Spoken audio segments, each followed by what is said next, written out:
So the great injury news that I'm talking about, guard Ben Powers, who's missed the last 7 games with a torn bicep, does have a shot to play Sunday in Week 14 versus the Raiders. So great news there. A lot of people didn't actually expect him to be back until like around Week 18 or even the playoffs at that.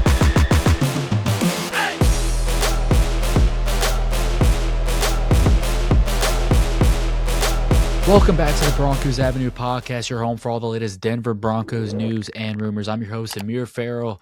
The Denver Broncos just got great injury news on 2 key starters, one on offense and the other on defense. Plus, there's a little drama going on between Broncos legend Von Miller and kicker Wil Lutz. Lots of exciting stuff to talk about in today's episode. If you are not subscribed to the channel, please do so. It takes literally 3 seconds. We are trying to hit 10K by the end of 2025. So all support, greatly appreciated. We post daily Denver Broncos news and rumors, as I previously mentioned, and all reactions to the latest Broncos games. All right, before we get into the main topic of today's video, outside linebacker Jonah Elliss was a full practice on Wednesday and is training towards playing Sunday in Las Vegas after missing the last 2 games. So big get for the Broncos in the rotation for their pass rushers. You can kind of get that sense over the last couple of games that missing him did hurt a little bit. Q Robinson has stepped up well in his place, but Jonah Elliss, man, I've said it multiple times on this show, he could be a starter on half the teams in the NFL. I truly believe that he is something very special. One of the biggest question marks with him coming into the NFL is, can he stay healthy? And if so, he could be a real threat as a rotational rusher for this Denver pass rush. And Vance Joseph has utilized him so well. Big get potentially for the Broncos, getting him back this Sunday. And then tight end / fullback Nate Adkins missed another practice with that knee injury, so not so much great news there. He does have a shot to play Sunday in Week 14 versus the Raiders, though, according to head coach Sean Payton. So we'll see. Maybe the Broncos get 4 key players back this Sunday, even though they're not all technically starters. The next 2 players that I'm going to name, they are starters. So this is why this is really, really great injury news for the Broncos. So the great injury news that I'm talking about, guard Ben Powers, who's missed the last 7 games with a torn bicep, does have a shot to play Sunday in Week 14 versus the Raiders. So great news there. A lot of people didn't actually expect him to be back until like around Week 18 or even the playoffs at that. So huge potential news here. It's not confirmed, but it is trending in that direction. He could start practicing this week and return to the lineup. And a lot of people think that he wasn't a huge loss and that, maybe Alex Palczewski has stepped up well in his role. I'm not going to lie. That dude doesn't even play left guard and stepped in and it's done phenomenal. I mean, that was the center and left guard, like the 2 positions he just has never played.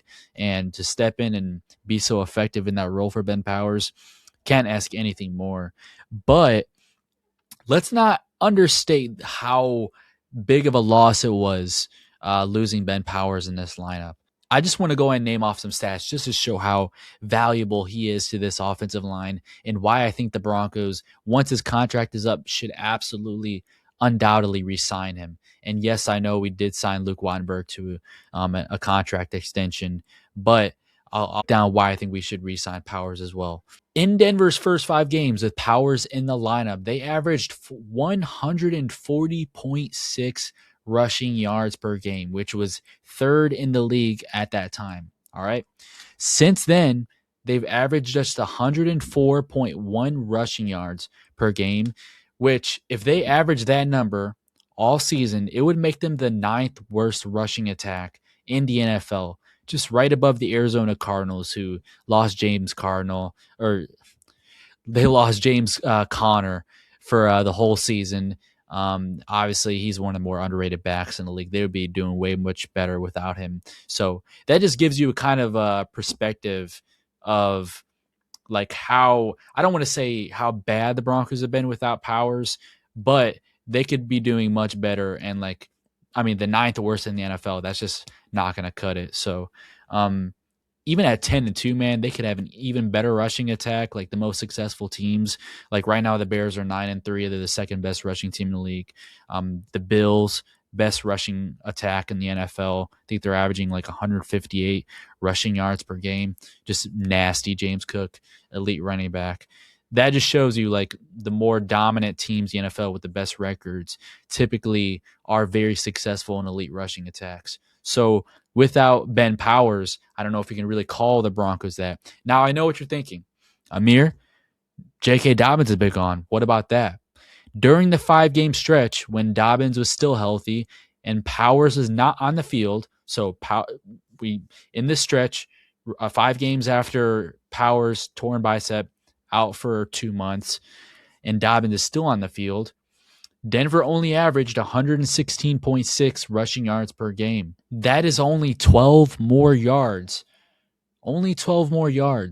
than what they've been doing in the 7 total games that Powers has been gone than the 5 games that Dobbins was still in the lineup. So if you think that, that 140.6 rushing yard per mark has gone way down to that 104 because Dobbins is gone, no, it's because Ben Powers is gone. Ben Powers is literally, people will deny it, but Ben Powers is quite literally our second best rushing offensive lineman. Quinn Miners is number 1. Ben Powers is number 2. And I'm sick of seeing like Broncos fans every offseason talk about, and not even just offseason, but like preseason talk about, Ben Powers so bad in pass pro. Some people, not a lot of people, but some people think that we should move on from him in the future. I've seen some articles suggest that that with him turning 30 years old next year and becoming a free agent in 2027, the Broncos should actually potentially look into cutting him in 2026. Which, if Denver were to cut him this upcoming offseason, they would only save around $4 to $5 million in cap space. So, are you willing to? Do you really think it's a fair trade-off that you cut your soon-to-be 30-year-old? Which, by the way, age is really just is not a concern for me. If it was a tight end, a wide receiver, a quarterback, running back, that's a whole different conversation. Those guys are way lighter. They take care of their bodies differently.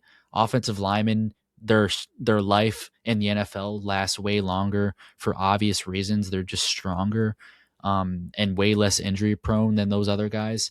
Which, by the way, if you want to talk about injuries, Ben Powers has not.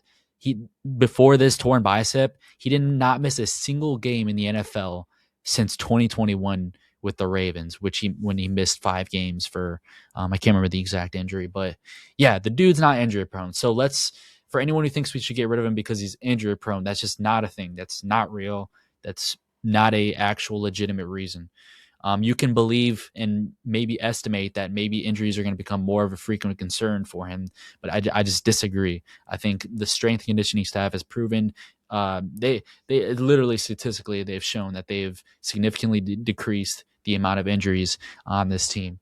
So with that all taken into account, all those numbers I mentioned, I feel like Powers absolutely deserves a spot on this team in 2026. I don't understand why. I mean, there's the perspective from some people that they think Palczewski is subbed in pretty well for Powers, and because of that, they think that they can go ahead and get rid of Powers' contract and keep Palczewski on it, who's on his rookie deal and only like 24, maybe 25 years old, I think, which is only like 4 years younger than Ben Powers, who is just like, in my opinion, like 2 times better of a player.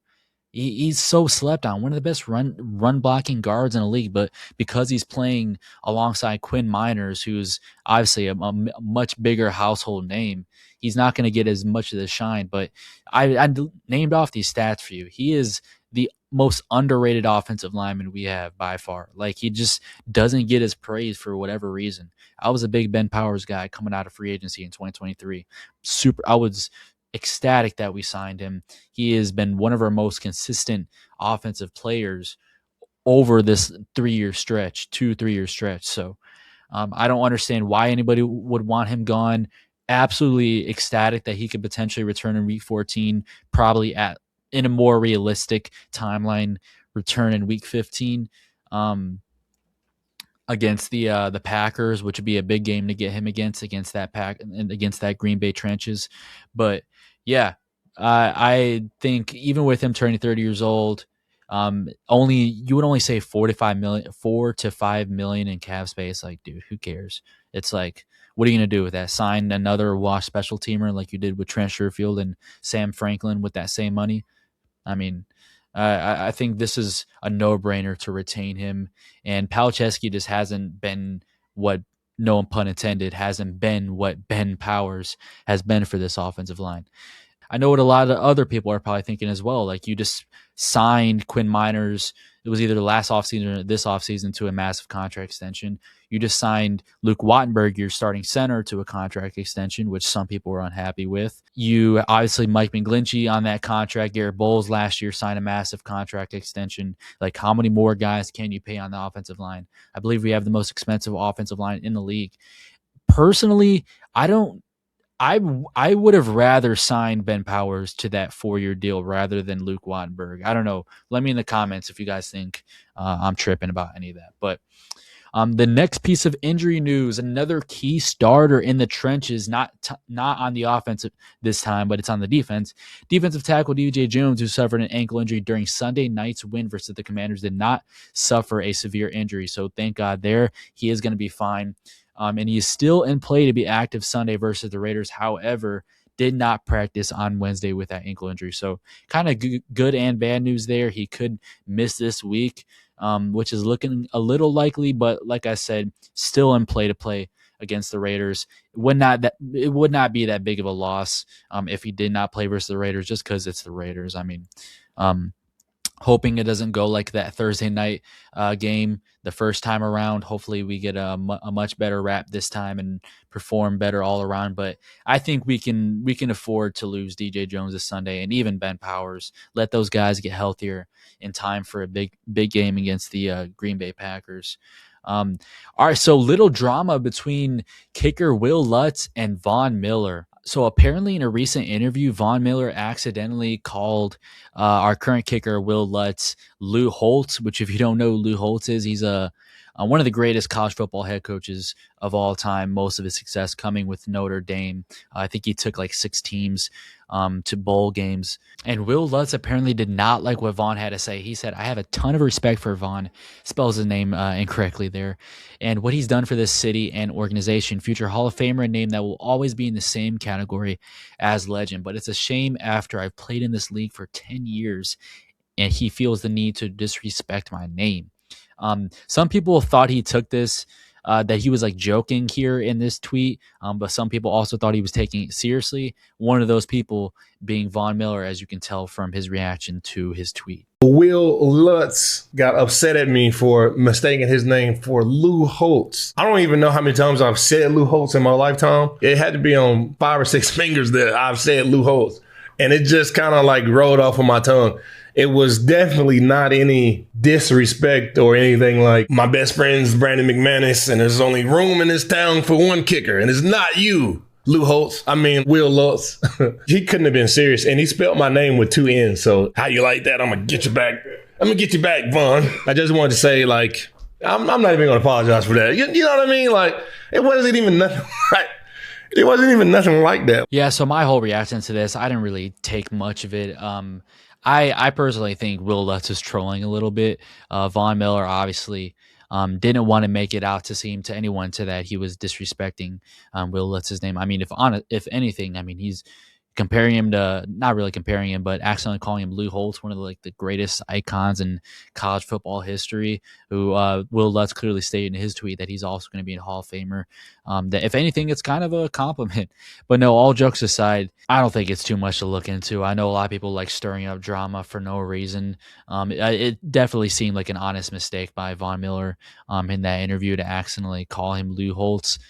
So yeah, in my whole analysis, I think Wil Lutz is definitely trolling just in his tweet because, like, obviously he wouldn't take offense to Von Miller accidentally calling him, the name of a Hall of Famer. So let me know what you guys think about that so-called drama and all the latest injury news from the Broncos. Overall, great injury news to come out today. Hope you guys have a good one. I'm your host, Amir Farrell. I'll see you guys in the next one. Peace out.